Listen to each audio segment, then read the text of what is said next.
Tenemos aquí las costillas. Las costillas son 12 pares a cada lado. Son 12 costillas que tenemos, como ustedes observan. Las primeras 7 costillas son verdaderas. Se le llaman verdaderas porque precisamente tienen su propio cartílago costal que se articula con el esternón. El esternón tiene esas concavidades a cada lado. Tenemos también que la octava, novena y décima costilla tienen un cartílago que se va a articular en común con el cartílago de la número 7. Esta línea de demarcación en conjunto es lo que forma el margen costal.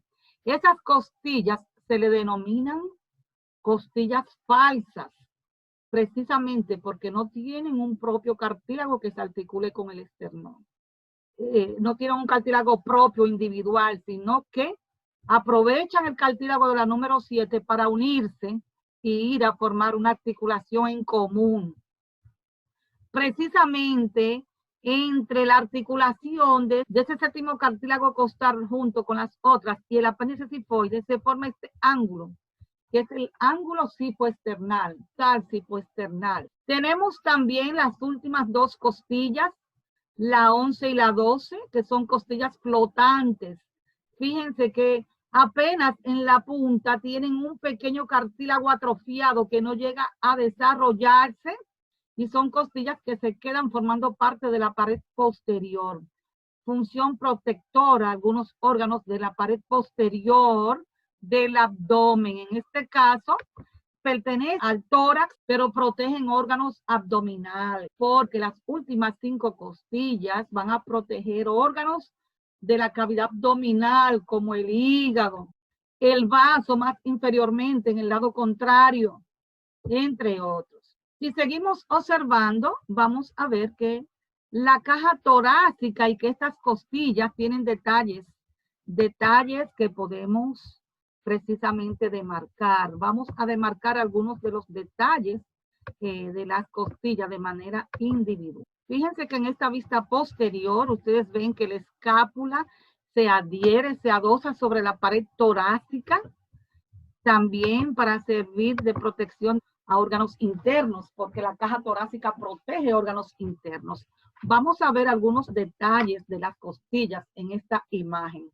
Fíjense que aquí tenemos algunos detalles de la primera costilla. Es una costilla atípica. Es una costilla atípica, es decir, que tiene detalles distintos a las demás. Tiene una cabeza, tiene un cuello, tiene el tubérculo y inmediatamente después tiene el cuerpo costal. ¿Qué faltaría en esta costilla con respecto a las otras? Fíjense, no tiene ángulo. La primera costilla no tiene ángulo, por lo tanto es una costilla atípica porque todas las demás tienen ángulo. También la primera costilla es aplanada desde el punto de vista anatómico, es una costilla aplanada, mientras que las otras tienen un borde superior y un borde inferior. Esta no, esta va a tener una cara superior y una cara inferior. Esta van a tener un borde superior y un borde inferior. Las costillas tienen sus detalles particulares. Fíjense que la segunda costilla, al igual que la primera, tiene fibras musculares que se originan y se insertan. Si ustedes observan aquí, podemos ver parte de las fibras del músculo subclavio. El músculo subclavio es un músculo que va desde el primer cartílago costal precisamente a una parte de la clavícula, desde el primer cartílago costal a una parte de la clavícula donde está el surco subclavio, recuerden. Entonces, tenemos también los surcos para la vena y arteria subclavia, para la vena subclavia y la arteria subclavia, tomando en cuenta que la vena ocupa una posición anterior y que el músculo escaleno anterior, que es un músculo del cuello, va a ser ese músculo que va a dividir la posición entre la vena y la arteria a través de esos surcos que ustedes ven que se demarcan. El músculo escaleno medio se inserta a este nivel, a nivel de la primera costilla. A la segunda costilla van a descender precisamente parte del escaleno posterior. Miren, hay las fibras del escaleno posterior que descienden a la segunda costilla, ya que el escaleno anterior y el escaleno medio se insertan en la primera. Entonces, a nivel de la segunda costilla comienzan las fibras de digitación del músculo serrato. Ese músculo serrato anterior va a descender hasta la octava costilla, ocupando parte de la pared anterolateral del tórax. Entonces, vamos a ver algunos detalles de las costillas particularmente. Ya dijimos que las costillas tienen cabeza, cuello, tienen este tubérculo, el tubérculo costal. Recuerden que este tubérculo de las costillas se va a articular con los procesos transversos de las vértebras torácicas. Luego tiene esta angulación para ir a demarcar entonces después continuarse con lo que es el cuerpo de la costilla. A nivel del borde inferior de cada costilla, fíjense, tenemos este surco. Un surco muy importante es el surco para los vasos y nervios intercostales. Es el surco costal. Ahí se va a colocar la vena intercostal, la arteria y el nervio intercostal. De ahí que existen siglas que se han logrado para el aprendizaje de esta nomenclatura anatómica. Por eso decimos VAN, V de vena, A de arteria y N de nervio.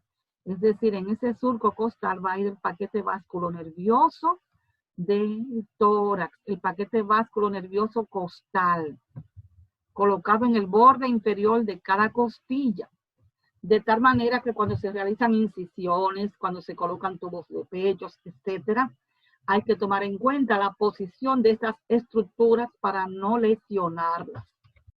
Recuerden que la principal función que tiene la caja torácica es la protección de órganos internos, los órganos de la cavidad torácica, y también esas costillas van a tener parte de la musculatura de los músculos intercostales que juegan un papel importantísimo en lo que es el mecanismo de la respiración. Los músculos intercostales tienen una función inspiratoria marcada, al igual que el músculo diafragma.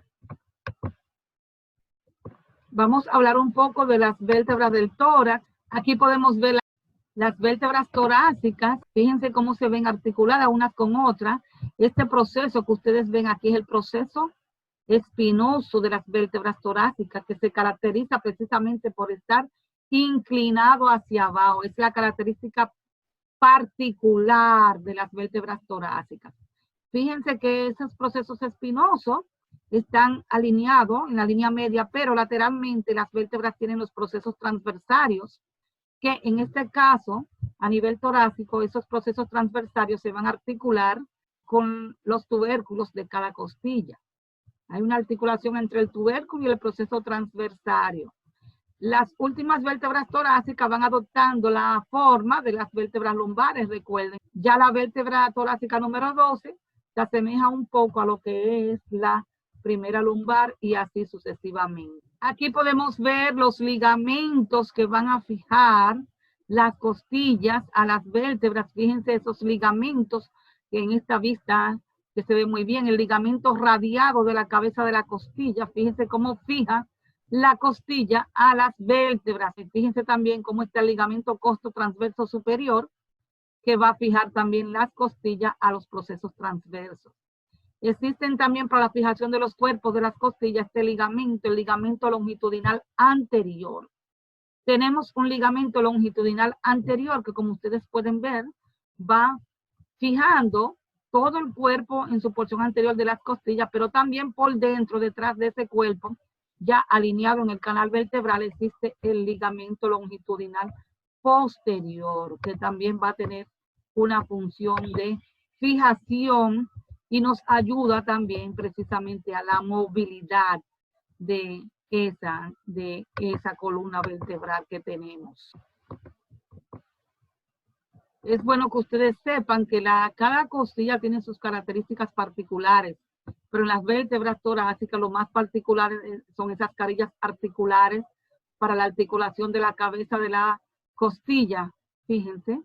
Y también tenemos los procesos transversos que se van a articular con el tubérculo de la costilla y los procesos espinosos que se caracterizan por estar inclinados hacia abajo. La caja torácica, el esqueleto del tórax, tiene como función principal la protección de los órganos contenidos en la cavidad torácica y parte de los órganos que tenemos en la cavidad abdominal.